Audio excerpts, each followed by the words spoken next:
இயேசு கிறிஸ்துவின் இனிய நாமத்தினாலே உங்களை மனதார வாழ்த்துகிறேன். கடந்த நாட்கள் எல்லாம் நம்மை பாதுகாத்து நடத்தின தேவனுக்கு ஸ்தோத்திரம். இந்த நாளை காண செய்த கிருபைகளுக்காக தேவனுக்கு ஸ்தோத்திரம் உண்டாவதாக. 1 ராஜாக்களின் புஸ்தகம் 1வது அதிகாரம் 29வது வசனம்.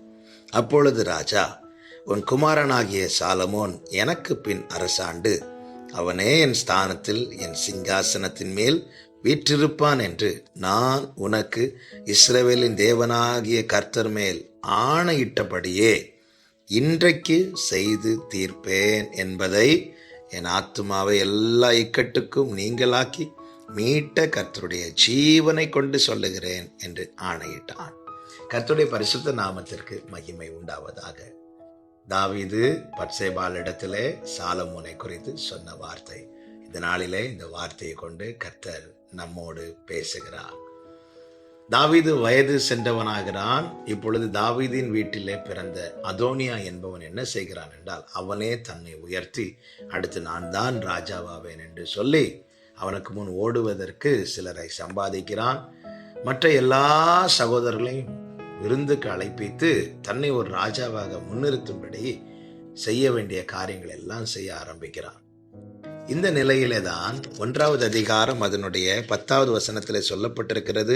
தீர்க்கதரிசி ஆகிய நாத்தானையும் பெனாயாவையும் பராக்கிரமசாலிகளையும் தன் சகோதரனாகிய சாலமோனையும் அழைக்கவில்லை. இந்த அதோனியா விருந்து வைத்து எல்லா ராஜகுமாரர்களை அழைக்கும் போது சாலமோனை அழைக்கவில்லை. சாலமோன் அழைக்கப்படவில்லை. இப்பொழுது இந்த செய்தி ராஜாவுக்கு தெரிவிக்கப்படுகிறது. அப்பொழுது ராஜா சொன்ன வார்த்தை தான் இது. என்ன சொல்லுகிறார்? எனக்கு பின் உன் குமாரனாகிய சாலமோன் அரசாண்டு அவனே என் ஸ்தானத்தில் என் சிங்காசனத்தின் மேல் வீற்றிருப்பான் என்று நான் உனக்கு இஸ்ரவேலின் தேவனாகிய கர்த்தர் மேல் ஆணையிட்டபடியே என்று சொல்லும் போது இதற்கு முன்னாகவே தாவீது இந்த வார்த்தைகளை சொல்லி இருக்கிறார். இந்த நாளில என கேட்கிற ஒவ்வொருவருக்கும் சொல்லப்படுகிற வார்த்தை இதுதான். சாலமோன் பிறப்பதற்கு முன்னமே கர்த்தர் தாவீதினிடத்தில் சொல்லிவிட்டார், உனக்கு பின் உன் குமாரன் இந்த ஸ்தானத்தில் இருப்பான் என்று. அப்படி என்றால் நம்மை குறித்த வார்த்தையானது நாம் பிறக்கும் முன்னமே குறிக்கப்பட்டு இருக்கிறது. சாலமோன் பிறந்த பின்பு அந்த வார்த்தை உரைக்கப்பட்டது. பத்சேபாள் இடத்துல தாவீது சொல்லுகிறார், நான் உனக்கு ஆணையிட்டு இருக்கிறேன் அல்லவா, எனக்கு பின் சாலமோன் தான் இருப்பான் என்று. அப்படி என்றால் பிறக்கும் முன் குறிக்கப்பட்டது, பிறந்த பின்பு உரைக்கப்பட்டது. இப்பொழுது அதோனியா எல்லாருக்கும் விருந்து வைத்து எல்லாரையும் அழைத்த போது சாலமோனை அழைக்கவில்லை என்று சொல்லும் போது அது இன்னும் சொல்ல வேண்டுமானால் சாலமோன் இந்த இடத்திலே நிராகரிக்கப்படுகிறான்.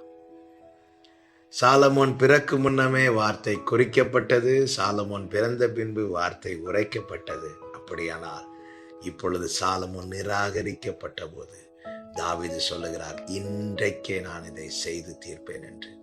சாலமோன் நிராகரிக்கப்பட்ட போது வார்த்தை உறுதிப்படுத்தப்பட்டது.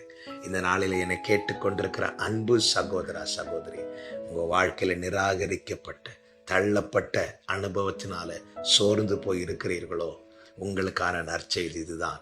நீங்கள் பிறக்கு முன்னமே உங்களுக்கான வார்த்தை குறிக்கப்பட்டிருக்கிறது. நீங்க பிறந்த பின்பு அது உங்களுக்காய் உரைக்கப்பட்டிருக்கிறது. அதுதான் உங்கள் காதுகளிலே கேட்கப்படின கர்த்தருடைய வார்த்தை.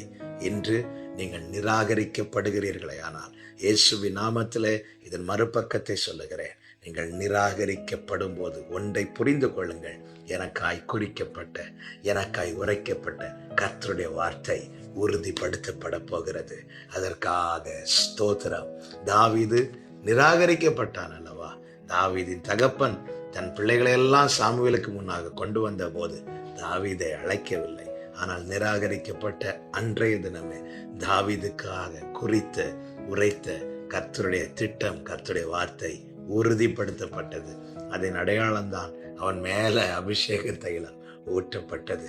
இந்த நாளிலே நீங்கள் நிராகரிக்கப்பட்டதை குறித்து கலங்க தேவையில்லை.